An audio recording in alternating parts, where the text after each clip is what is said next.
What's up? What's up? What's up? What's up? What's up? What's up? What's up? What is up? How are y'all doing today? Hey, it is Monday. That means we are about to talk about The Last of Us. Like I said in the previous lives, I do apologize for not being able to do the previous two lives. That was something mainly because of scheduling, and I just didn't have a lot of time.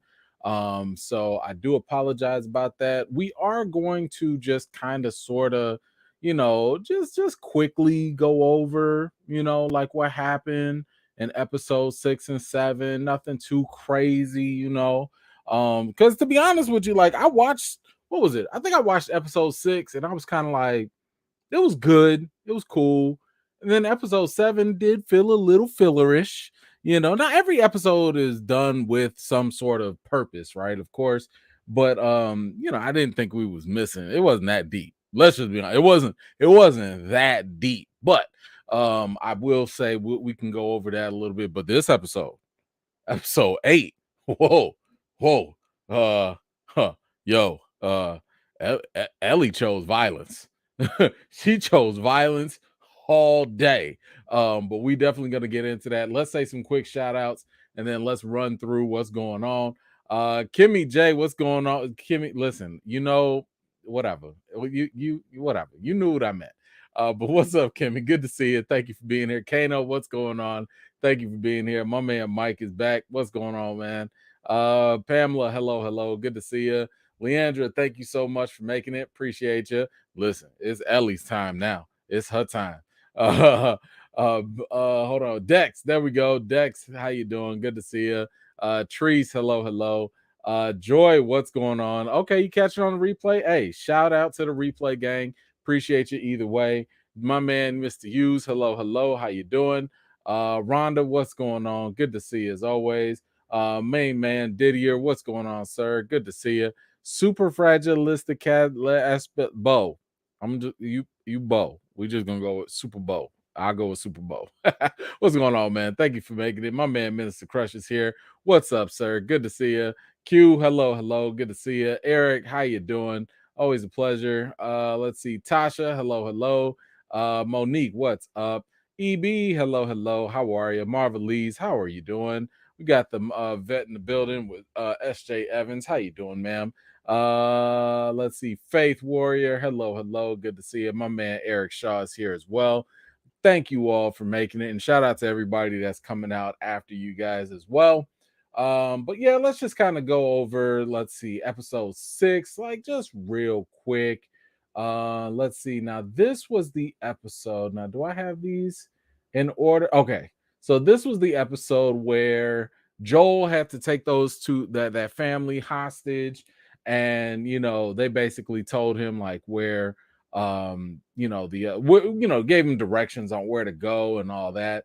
But we also started to see that Joel was starting to go through some like real anxiety or panic attacks, and a lot of this was rooted in pretty much him not being able to protect Ellie the way that he liked to, right? So like in the last episode, when they got ambushed, in the town, he couldn't hear because he's like going deaf in one ear, and that other little kid almost like killed him. But Ellie had to step up and protect him, and that's not necessarily what Joel likes. I mean, you even see like Joel sleeping and he's falling asleep like while he's supposed to be on watch, and now Ellie is the one that's like watching over him. So the roles are getting reversed, and that was definitely something that was not in Joel's plans.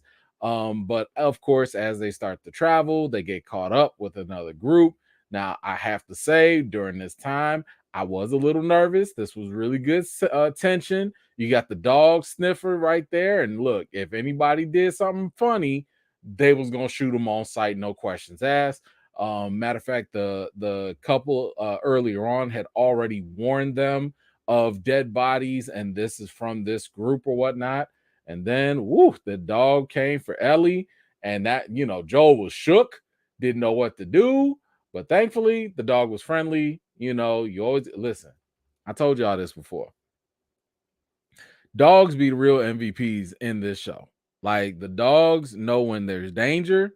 The dogs be trying to help folks, and clearly the dogs are like able to sniff out Even if you infected, you still cool peoples. A cat ain't gonna do that for you. I told y'all this before. Cats ain't gonna do nothing. Cats wouldn't even be there. Cats would just walk away. They walk away and expect you to still feed them and pet them and then leave them alone. Dogs, they there through the thick and thin. Just remember that. Just remember that the next time a whole virus situation goes on, but the dog's gonna have your back. But anyway, that part definitely had me going. Really liked it. But then, of course, we get to what is this? Jackson, I think they called it. That was where supposedly Tommy was. And oh man, the look on Joel's face to finally see his brother. And we see Tommy, and my goodness, I felt something. This was like good acting, because I know for me, I was feeling this too. Like I felt that brotherly love, that hug, just to see Tommy again. That was really, really cool. And I mean, my goodness, when was the last time we seen Joel like really smile and really be happy? But so things, they start to settle down, things are calm, and we also find out that Tommy done got, hitched. Like he's got a wife right now. He almost had a family, but he's about to, about to start something.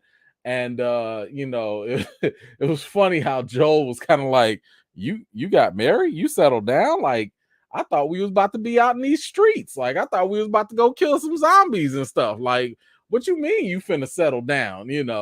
But then they have their little heart to heart, their conversation and everything. And this was like just kind of good for them to kind of clear the air on some issues and all that. But like Tommy is settled down. He's like, look, man, I know you lost everything, but that don't mean I gotta lose everything. Like, and I don't think he meant that to diss him or nothing, but in a sense, that was true, right? Like Joel, in a sense, almost wanted to keep Tommy in the place where Tommy used to be when he was running around with Joel the whole time. But Tommy's like, man, I done grown up. I found me a lady friend and who's now my wife, and I'm straight, like I'm expecting, what I'm saying? Like she finna have a little baby, and I'm good, and I ain't gonna lie, I felt good for Tommy, man. Tommy was like, he had a nice little community and everything, and they was straight.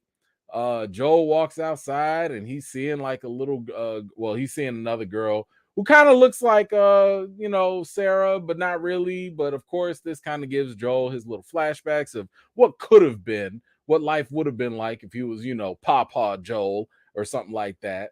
But of course that messes him up. But then, Ellie goes into Tommy's house, and they see the two names up there. Turns out that, of course, that was Sarah, Joel's daughter, and Kevin was the daughter, or was the son for Tommy that they eventually lost. And then, of course, Joel goes ahead and tells Tommy the whole thing. Says like, "Yo, I can't protect her. I'm weak. I need help." And he tells Tommy that she's immune and that she's valuable. Like, if you want a world where you about to bring in a new kid and you want hope, you got to help me take this little girl and like bring her to this university or whatever, because this university apparently is going to be where all the fireflies are, and they can potentially help her develop a cure or something. I don't know how exactly, but apparently Ellie overheard everything, and she realizes that, clearly she's a burden on Joel. And Joel was like, look, like, you're going to be better off with Tommy. Like, he can hear, he's younger, he's faster, he's strong. Like, Tommy, he knows the ropes. He could take you where you got to go, like, it'll be all good. So in the morning, you going to go with Tommy. After like, I don't know, 2 seconds, Joe was like, psych, I'm just playing. I'll take her because, the show ain't going to be, any good without me there, anyway. So thanks, but no thanks. So, they go out, they hit the trail. Joel is out here teaching her how to shoot and everything. And that was cool, right? They make it to the university, but unfortunately, everybody's gone. All they found was a bunch of monkeys just hanging around. No fireflies anywhere. And then, of course, danger approaches with 4 randoms just walking around. It's not good. They get into a scuffle. Joel gets shanked, and that's terrible because, like, what are you going to do with that? And now with Joel getting messed up, Ellie is out here really trying to figure out what to do because she's not used to being by herself like this. And Joel's finna like just pass out. Whew, man. Okay, so that whole episode I liked. I liked that episode. Um, like I said, we was just gonna kind of blow through that just to react since we did skip it last time. So I am curious, what did you think about episode 6 when that happened, how it left off on that cliffhanger? Let me know on a scale from 1 to 10 what you thought about episode 6. I think for myself, I definitely enjoyed the fact that we got to see a little bit more about Joel. We got to see how he's really dealing with that fear and anxiety of protection and how this all conflicts with his the loss of his daughter and all of that. Like all of these things are building up for Joel, right? And this is definitely putting at this point, this is putting Ellie in a very interesting position because now she's got to put everything that she's learned on, like she's got to like put it out there, right? She's been kind of protecting Joel, but now she really got to protect him, right? So I really liked all of that. I liked Tommy coming back, even though Tommy didn't really do very much, but at the same time, I think it was pretty cool, at least for Joel's character. So for episode 6, I'm probably gonna have to give it an 8 out of 10. Um, I enjoyed it. I had a good time with it. I thought it progressed the characters and the story. So I'm cool with an 8 on that. But let's see what y'all say, because y'all opinions matter here. Let's see. We got 8, 8, 9. You like the monkeys. Okay, 8, 8.5. 9. Okay, 8, 8, 7.5. All right, 8, 7.5. Cool. 8.5, 9, 8. Okay, and an 8. Okay, cool, cool. So we liked episode 6. All right, cool. So let's kind of sort of go through episode 7 real quick. And we got to go through that quick because it really wasn't that thick at all. But in episode 7, we still pick up with Ellie. She's out here, still taking care of Joel. She's making a decision on whether she should leave and head out. But this is where we get the flashback with her and her friend Riley. Okay. So of course, she's back at Fedra camp and she got some beef with what was her name? Bethany or whatever. And she gave Bethany a nice little 2-piece combo to the face, and it brought her to the principal's office, or Captain Kwong's office or whatever. But he gave her 2 options. He was like, look, I'm sick and tired of punishing you. You got 2 choices. One, you're gonna be a grunt and you're gonna have to take orders from someone like Bethany or whatever, or 2, you could be an officer and boss her around. What's it gonna be? And I think especially given what we're gonna see in episode 8, or what we already saw, there's a lot of foreshadowing here where you constantly see people trying to say, Ellie, you got the it factor. Ellie, you can be a leader. Ellie, it's in you, right? Now, I ain't gonna lie. I don't see what they see yet. Right now, it feels like it's more forcefully projected to tell the audience, hey, she's a leader. Hey, she can do this, that, or whatever. But like, I'm kind of like, I don't really see it yet. I'm not saying she's like a follower and that's it. I'm just saying I don't see what y'all keep telling us that she has. Not yet. Anyway, not yet. Not saying she's incapable, but it just doesn't feel like the foreshadowing matches what we've seen. Now, if I don't know, maybe that's just me. You guys let me know if you kind of see, at least from episode 7 or 8, do you see the leader in Ellie? Like, do you see that the character that they see? Now, I think most of us know, obviously, they're trying to propel her and they're trying to show that she's got the goods, more than likely to show that she can do things on her own later. But at the same time, I just think it's a little early, but maybe that's just me. I'd be curious to see how y'all feel about that. Then of course, she comes back and she finds Riley comes in, she'd been gone for like, I don't know, a couple weeks or whatever. Ellie thought she was dead, and it was all good, but she was like, look, let's go out, let's hang out, let's do some bad things, right? And look, I'm just gonna skip a lot of this because honestly, they took a long time just to show them running around the mall. Now this, hey, look, if we take it for what it is, right? This was a cute date that they basically tried to portray here in during the end times, right? So they got them set up in the mall, and they got them set up, on the carousels and everything. Okay, that's cool. They doing their little thing, having their fun. Now the Mortal Kombat, okay, the Mortal Kombat was definitely a highlight for me. I was very, very happy about this.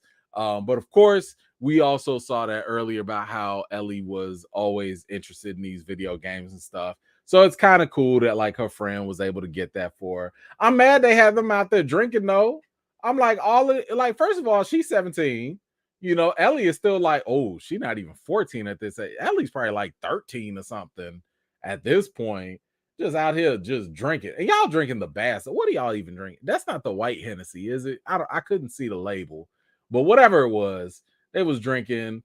And then of course, as they go through, Ellie sees like the bombs because Riley is she's joined not Fedra, Fireflies.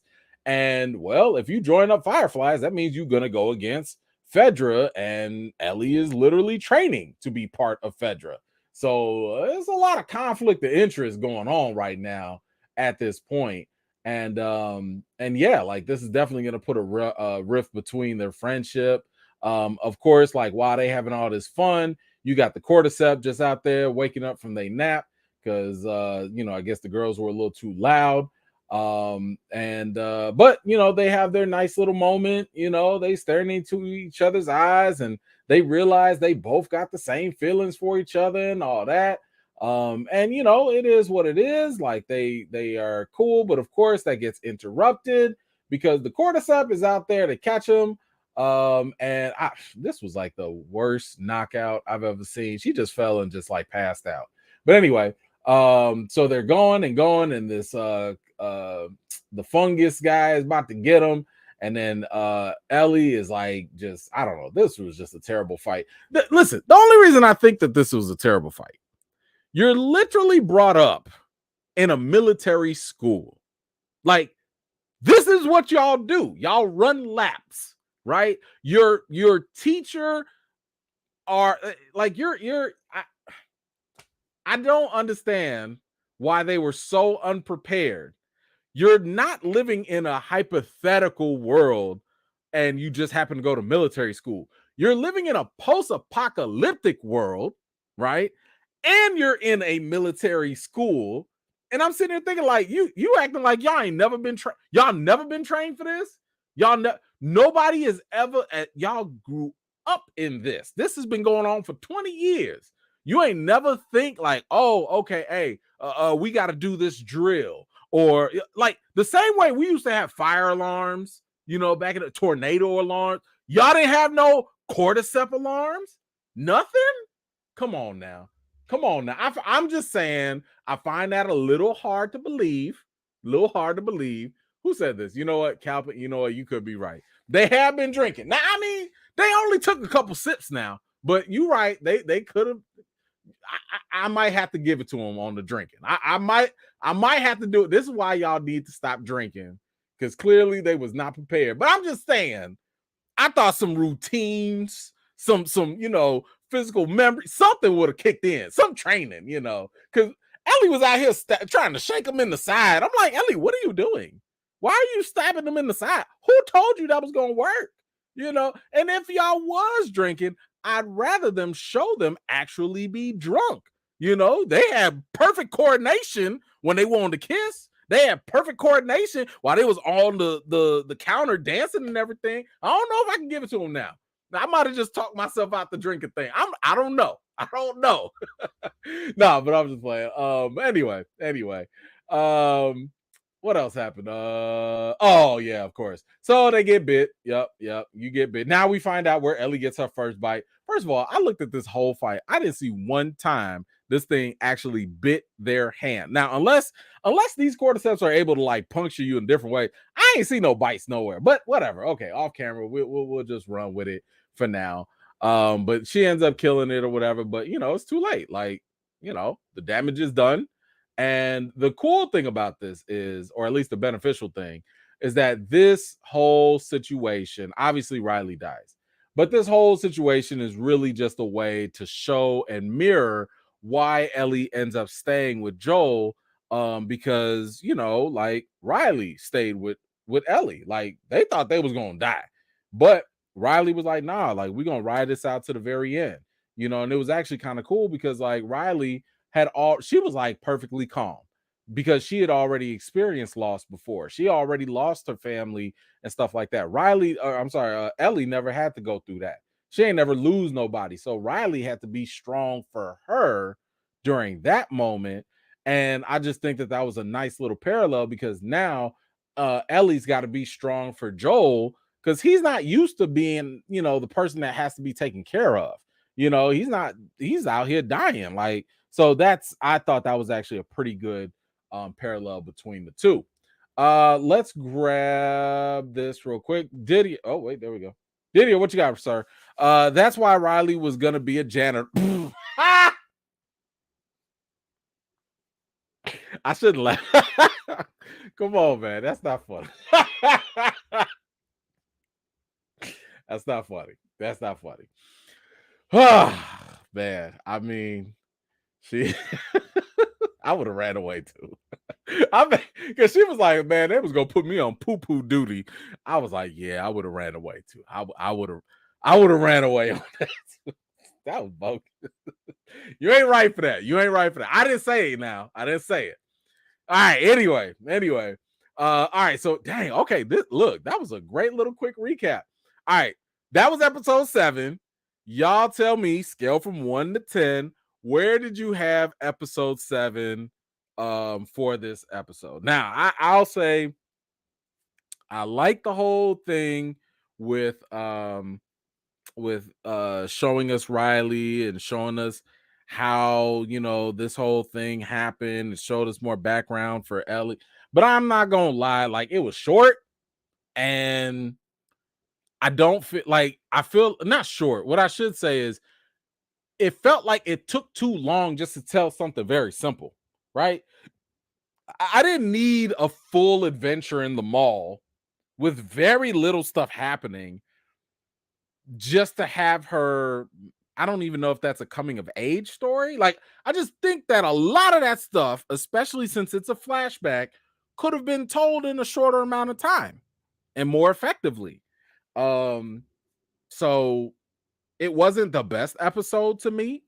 Like I feel like when we go back to what was it, Bill and Robert or whatever, they had a more fulfilling episode than Riley and Ellie did. So I'm sitting here like, y'all are fully capable of showing us stuff. They had action, they had drama, they had all this stuff, really good acting. This was just like, a little Ferris Bueller's Day Out at the mall. Whatever. So I think I'm gonna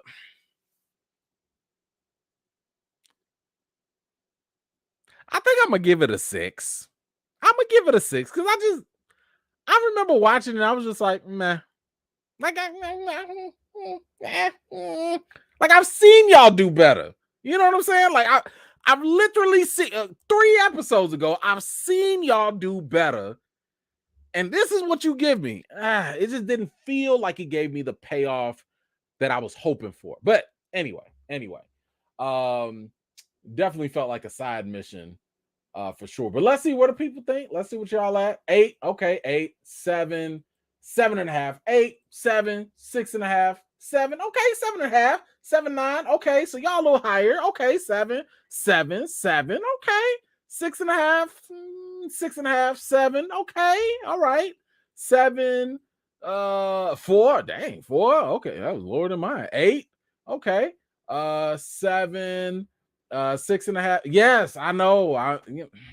it happens, but hey, it's all good. Listen, what I like to do is, this is why I ask y'all for y'all opinion. I like to get a nice little average. You know what I'm saying? So if I'm at a 6 and y'all at like 7, 8, sound like this episode was like a 7, right? Like it was just, it's all right. It is what it is. So 6.5, 8, 7.5. Cool. Hey, look, it's 7, 7.5. Fine with that. All good. Ain't nobody finna trip, either way. Now, let's get out of here with this, because this was cool and all, but this was not episode 8. Episode 8. Now that's where it's at. Okay. This is where it was all at for me. And we are here with this episode. Woo! Let me tell you something about episode 8. Now, I will say this.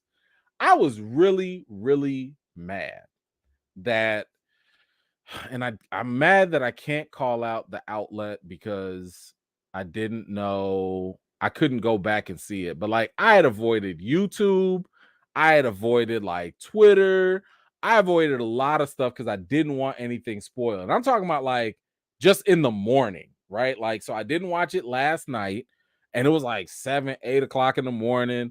I didn't even do none of that. All I tried to do was log in. I think I was on Facebook or something like that, and I was just trying to post something for my page, and one stupid outlet just had to write an article saying something playing a cannibal. And I was like, dang it. Like, why you gotta spoil it? Because now everywhere I'm looking, I'm like, as I'm watching the episode, I'm like, yep, cannibal. Yep. Is that it? No. Okay. Is that it? No. Is it, and it just took away the one thing that this episode was really trying to, surprise us with. Now, it wasn't the biggest reveal, but it was still something, so I'm not going to hold it against the show, but I'm just saying my personal experience was a little ruined, and this is why I hate spoilers. This is why I don't like them. But either way, whoo-wee, this was interesting. So we kick it off with Pastor David. And I say this very, very loosely with that, but as we see, David is pretty much using his faith or his religion to pretty much control everybody, and it looks like everybody's kind of like a reluctant follower, so to speak. And even when he says, like, even that banner, like, we are here in need, he shall provide what? The meat. Okay, yeah, well, we know what that meat is, and it's like he's really trying to make sure that he has people on his side, because at the end of the day, like, this is kind of what they need to stay together. And I'm gonna just say this because, as someone who has, I've gone down the religious studies route and stuff like that, and obviously my faith is a big part of my personal identity. But this was definitely one of those things that, like, it was a little frustrating, just because I understand that this is the worst case scenario when it comes to any religion, not just Christianity, but any religion. Like, no one wants to see religion perverted in such an evil way, because I mean, for one, it turns people off, right? But it's something I also understand, right? It is probably it's a major issue for a lot of people. A lot of people in this world have had bad experiences with religion. Hopefully nothing as extreme as what David was doing, but just that manipulation of power. You know what I'm saying? And that's clearly what David was doing. Like, he had power and he was clearly manipulating it over everyone, and that's what made people really nervous, fearful, anxious, etc. And it's like, it just sucks when you see that, and I know it makes for great television, right? So I'm not mad about that. I understand it. It's just also a little frustrating that I feel like we don't also see enough of the positive side of religion. And again, I'm not picking one over the other. I'm just saying in general, because I feel like a lot of times people take it for granted. Like, nobody talks about the schools, nobody talks about the hungry that get fed, nobody talks about the jobs that are found, nobody talks about all that, because we expect it. You know what I'm saying? Because we expect it, nobody cares. But the second it gets a little messy, the second the pastor steals some money, the second, somebody turns to cannibalism, oh, now it's a problem. So anyway, that's just my little mini rant on it. As you can tell, I'm not a big fan of David, but he made a great villain in this particular case. So, and shout out to the actor too, by the way. The actor did a magnificent job of kind of playing that like wolf in sheep's clothing, that false prophet, that guy who's like, yeah, I'm all here to like help you win your soul, but secretly I'm the devil, like, okay, we get that. Anyway, we go on to Joel, and he's still like sick or whatnot. He's not doing too well. His wound is getting infected. He needs food, he needs water. So Ellie's out there, she about to go see if she can find her some McDonald's or whatever. Nobody's really open. Chick-fil-A is closed because it's Sunday. But she found a young stag in the woods. So that was cool. She shot it, but unfortunately it did not go down. So as it wandered off, David and James end up finding it. And by the way, in case you didn't know, brother on the left is the actual voice of Joel from the video games directly. So that was really cool that he was able to get a role here. But Ellie's like, look, I don't trust y'all. I don't know y'all like that. Like, y'all gonna have to take 10 feet back, but she's still kind of caught up in a messed up situation because she can't carry that deer by herself like that. And they said that they had some medicine, which she absolutely needs to help out Joel. So they make a little trade. And but he says, like, all right, let's go post up, by the fire, kind of hang out for a little bit. And this is where David starts to kind of like, play his little game of like luring her in and just really trying to like let her know that he's not really a threat. And once again, this is what them sheeps and the wolves in sheep's clothing really do. But let me grab these comments real quick. And then we'll get right back into it. Didier, what you got? David is bad when him being a cannibal is the least creepiest part about him, right? Like I was totally fine with the fact, like, oh, you eat people? Well, it is the end times. I was like, well, you gotta eat. Like I'm not condoning it, but I understand, right? But then my man was sitting here eyeballing Ellie. I'm like, bro, like, she's 14. Now, I know you knee deep into the Bible and all that. And I know back then, all it took was just a woman to come of age. But, bruh, she's 14. I need you to stop. That's just nasty. Ugh, just disgusting. But, hey, you know what, though? But this is a really good point. This is one of the things that, and it's one of the things that I don't think we get enough of in both TV and film. Let the villains be villains. Like villains are supposed to do reprehensible and be just terrible people, right? Like I just remember back when, what was it, Michael Myers or whatever, and people were mad that he killed like gay people, and they were like, oh my god, Michael Myers is homophobic. So Michael Myers is a serial killer. Like, he's a villain. If he's not homophobic, who is? Like, listen, make my villains racist, homophobic, transphobic, make them pedophiles, make them rapists, make them all the bad things that we don't like and we don't condone, because that's literally their only job. That's the whole point of being the bad guy, right? You do bad things. So yes, I'm totally with you on that. But they sure did give David some levels. I mean, I didn't like the fact that he's using obviously religion to like manipulate people, but yeah, the whole like, being a pedophile and all that, and a rapist, because he clearly was about to try and control. Ooh, yuck. But yeah, listen, that's a good villain to not like. That's a good villain to hate. He did his job. Good job. Danny, what you got? Do you think David was a serial killer or messed with his students before the outbreak? I definitely think he messed with some people. He definitely did.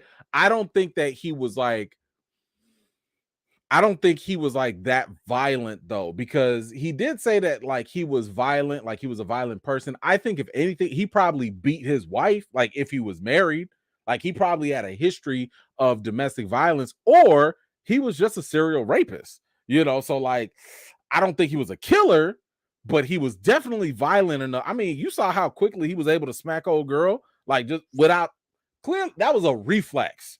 He had that Ike Turner reflex. Like, he wasn't even thinking about it. He didn't even have to flinch.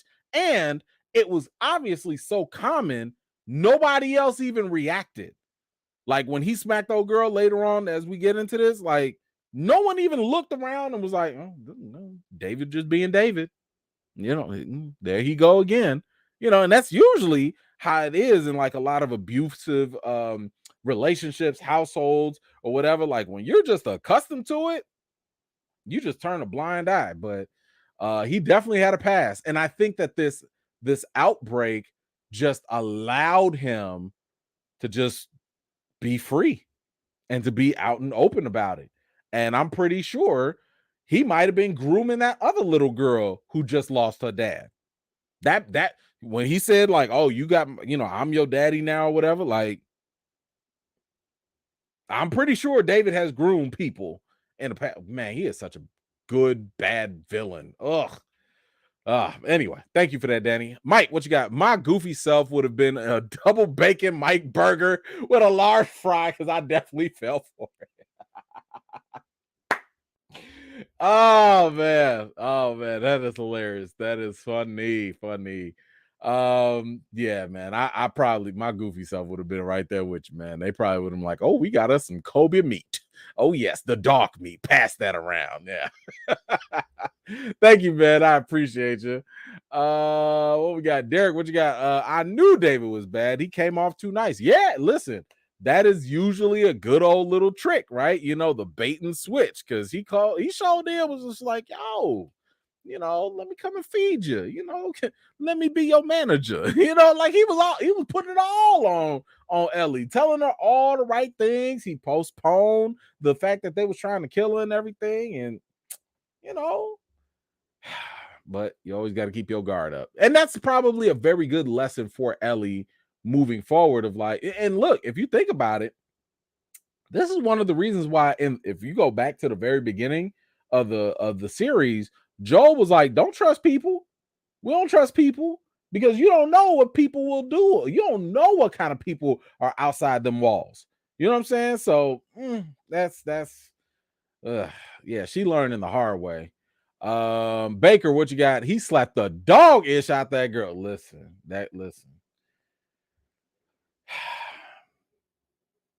He is a problem. David is a problem, and there is no doubt about that. But yeah, a little girl she did get smacked like pretty bad, pretty bad.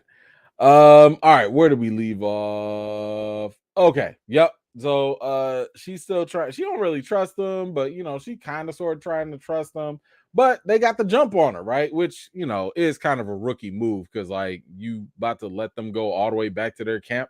You don't think he gonna come back with reinforcements or more guns? Come on now, Ellie. I know you 14, but come on now. Joel probably should have taught you a little bit better than that. But either way, you know, so they bring her back. But she does get the medicine from them.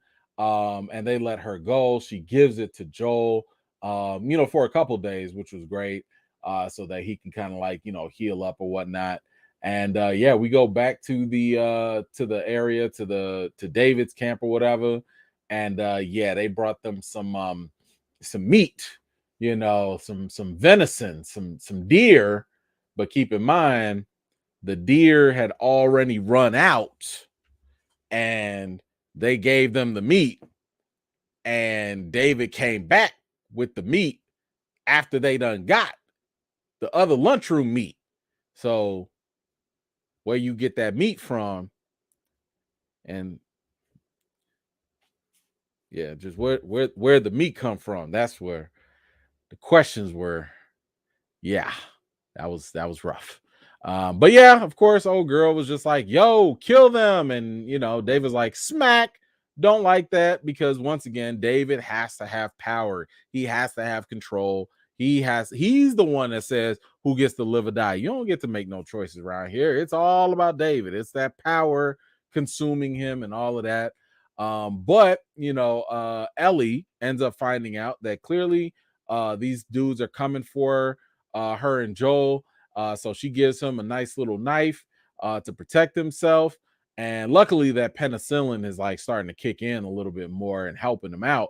But she sees the guys, they're walking down the suburb. She tries to draw them away, but that doesn't really help. They still want some smoke, so they go looking for Joel. Unfortunately, they effed around, found out. Joel found them, started slicing them off left and right. Another brother came in here trying to mind his business. He didn't mind his business, and he ended up getting caught up by Joel. And let me tell you, this right here, I have never been more afraid of Joel than at this moment. When this man beat on the guy that he was torturing, I'm fine. I'm like, all right, whatever. He took the knife and put it in his leg. I'm like, man, I've seen too many movies. Like, whatever, I'm fine. When Joel leaned in and said, like, you better tell me this or I'm gonna pop your kneecap off, I said, like Peter Griffin, ah, ah, ah. Oh, I've never heard of that. Out of all the types of torture in my life that I've seen or heard on TV, I ain't never heard nobody popping kneecaps off. Listen, I've had 2 knee surgeries. Okay. I was flinching when they had to take the staples out of my knee. And you talking about popping off a kneecap? Look, I got goosebumps. Just think, no thanks. That messed me up. Okay, just saying, that messed me up. But Joel was scary. Okay, Joel was like I was like, okay, Joel, he told you where you gonna go, and he told you on the. Oh, you just gonna get rid of him? Okay. And then the other dude, the Rob Zombie looking dude, he was like, man, why you do that? And he was like, I believe the other guy. Flink him. Like, Joel is a whole goon. He is a goon in these streets. So clearly, this is the version of Joel that Tommy was like, I'm done with that. Right? That's the Joel. That's the old Joel. That's the Joel that these 20 years have hardened and made this guy into, where he's like, look, if I got to roll up my sleeves and do what I got to do, I got to do what I got to do. Right? Because, and then think about it, in this type of world, these are people that like literally came hunting for him after he already killed the other guy. He couldn't leave him alive, because if he did, they still would have came back for him anyway. Man, listen. Don't get on Joel's bad side now. Don't get on his bad side. Woo-wee. Now we get to the jail cell, and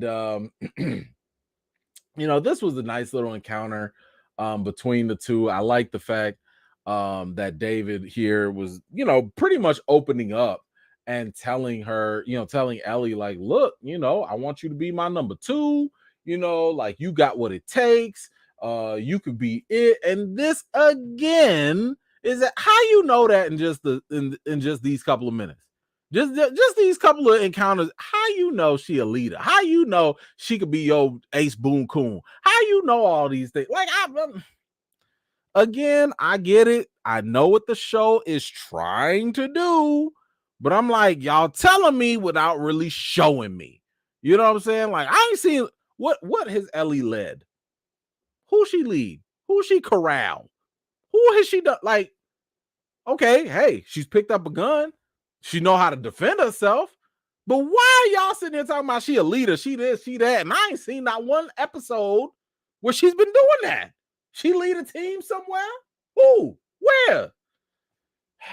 I don't know. Anyway, At least he was nice to give her the number 2 special on the menu. But that is until she saw the actual ingredients, and yeah, Ellie wasn't going for that whatsoever. Joel was on his way, and I like how they kind of set us up for this. Like Joel was gonna come save the day, he was gonna find her. But man, things started getting real tense for Ellie real fast. It started picking up, and then all of a sudden she was like, "Yo, I'm infected. Leave me alone. You don't want this meat. My meat is tainted." And they was like, "Ugh, no, we don't want that. No." And she was like, "Psych." Boom, James gone out of here. But then, of course, she had her nice little battle with Satan himself, just out here in he double hockey sticks, just out here fighting him off. And boy, oh boy, Ellie went to town. Man. How did that song go? I beat that with a bat. I beat that with a bat. Woo, she was going in. Matter of fact, did she have a machete or something like that? She went to town on him. I was like, L, like, okay, L, like, I mean, I'm cool with you, getting rid of him, but like, L, he's already dead. Like, L, stop. He's dead. He's dead. He's dead. Oh, you just gonna keep going? All right, go. Oh, okay, you can get it out your system, I guess. But, man, chop that man up. And then of course, she comes out. Joe Bogus, he definitely could have called her out first and been like, "Hey, Ellie," but he gonna sneak up on her for surprise factor. But my goodness, look at her face, all bloodied up, and he actually calls her baby girl. And this is the first time he said it since episode 1, which is so touching because finally we've gotten that crossover where he views her as a daughter, and that was just really sweet and endearing. And I thought that was really cool that they managed to get that in there. So I thought that was really cool. Ellie is, man, broken. I think at this point, I don't know how she pulls out of this. I don't know what's next for her after this. But this was definitely a character defining moment for her. And I don't even know if Joel can pull her out of this. I don't know. I mean, you almost got raped, you almost got killed, you almost got chopped up, you had to brutally kill your assaulter. That sticks with you, and you're only 14. You ain't even go through life yet. Ugh. They grow up fast around these parts. Anywho, wait. I got one comment. What we got? Sam, what you got? E-Man, you're gonna have to play or watch Last of Us Part 2 before they drop season 2. It gets worse with the aggressive. Oh, okay. You know what? I'm not opposed to that. I will probably watch those cinematic scenes. Just because I don't have time. Like if I go play, y'all don't understand. I've told y'all this before. If I go play video games, I'm on break. Like, y'all not gonna see me because I'm one of those gamers that like I gotta get the 100% completion. I gotta finish. I do all the side missions before I do the main mission. You know what I'm saying? So like, y'all want videos or not? Because if I go play the game, y'all not finna see me for a minute. Okay, we got a lot of stuff coming up. No, but I will probably I'll probably watch the cinematic stuff, and just watch it kind of like as a movie or whatever, and do that. But this has definitely got my attention though, for sure, to check out the first one and the second one. But thank you so much for that contribution. I really appreciate you. All right, so that's it for episode 8. What did y'all think? Where are we at with episode 8? Scale from 1 to 10. Let me know. Great villain. Probably the best villain we've had so far because I definitely hated him a lot. Good character development. I'm huge on that. Like every episode, if you can give me the character a little bit different than before, that's a win. Action was solid. I can't hold the plot twist against them because it got spoiled. So I like the writing.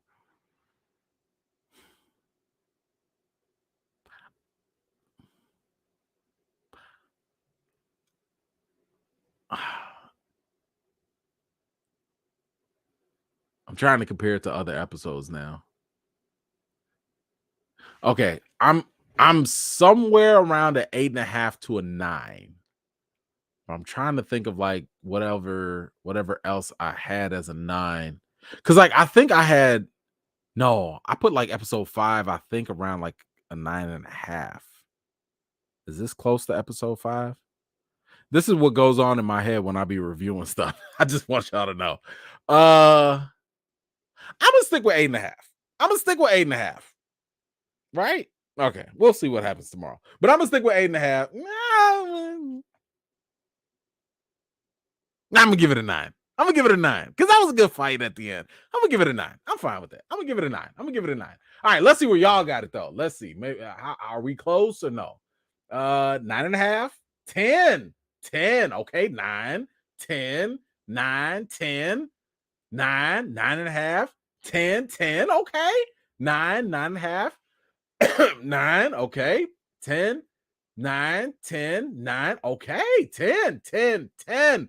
Yo, 9, 10. 9.5, 10. Okay, let's go. 9. I love it. 10, 9, 9, 9. Okay, okay, okay. 8, 10. Listen, going roughly, I think this is a 9.5 if we kind of average everybody out. I think this is a 9.5. Solid episode, great episode. I think we in there. My goodness, that was it, man. That was cool. So like this is the last episode. So the next episode is the season finale, and we done with this, right? So I'm looking forward to it, but I have to say I am a little nervous. Because unfortunately somebody, like I said, I'm not gonna spoil it. Hopefully nobody spoils it here, but I was informed, of what happens in part 2 that a lot of people didn't like or care for. And if you were here for my last Friday night, the Friday live chat, you recall that Bella Ramsey, who plays Ellie, she said that the season finale was going to be massively divisive. Massively. I don't know how I feel about that. And I don't know if you noticed, in the trailer for the next episode, they didn't really show much. All they showed was like, all right, we're gonna finish this to the end. Okay, bye. Like, that's it. We don't. Is it gonna be a click clack in there somewhere? Is it gonna be a bloater? Is it gonna be some more cannibals? I don't know. I have no idea what's happening in the next episode. But the fact that they're talking about it's gonna be massively divisive, I don't know if that's a good sign. I don't know. Yeah, Zia, you notice my fear. Don't give me no Game of Thrones energy with this finale. Don't do it. You can give me something compelling, but don't give me something whack. Because I'll say this. If they do what I think a lot of people are afraid they might do, I don't know if y'all really gonna have a lot of interest in season 2. That's my only concern. Because I'm sitting here thinking to myself, like, man, if what I heard from the games is true, which by the way, they're not compelled to do that. They don't have to do the games all the way. I'm not really gonna be all that interested in part 2 and season 2. I'm just saying. So my hope is that they find a creative, different way that's new for everybody. And whatever is divisive, hopefully it's a good divisive. Like, hopefully it's something that just gets us talking. Just do that, right? If it's something that just gets us talking and we'd be like, oh, okay, this is cool, like what, I don't know, whatever. Now we can go that route. But anyway, that's all I got for today, y'all. That's it. I appreciate y'all so much. I think we're gonna have to start doing Mandalorian on Wednesdays now. I think it comes out on Wednesdays, if I'm not mistaken. So we got to do Mandalorian. I missed episode 1, but we could just catch that up and jump into 2. I heard 2 is fantastic. I heard episode 2 is really, really good. So stay tuned for that. We'll do another live because clearly next week is going to be busy with this season finale and then picking up on Wednesday. Woo, it's going to be something. But I can't wait. We will see how this goes. I cannot wait to talk to y'all about this Last of Us next Sunday. Ooh, it is going to be crazy. Or I'm sorry, next Monday. But anyway, all right. I will see you guys on Friday. Oh no, Wednesday, so we can do Mandalorian. I will see you on Wednesday. All right, be cool. Wash your hands, wash your butts. Have a good week. Peace.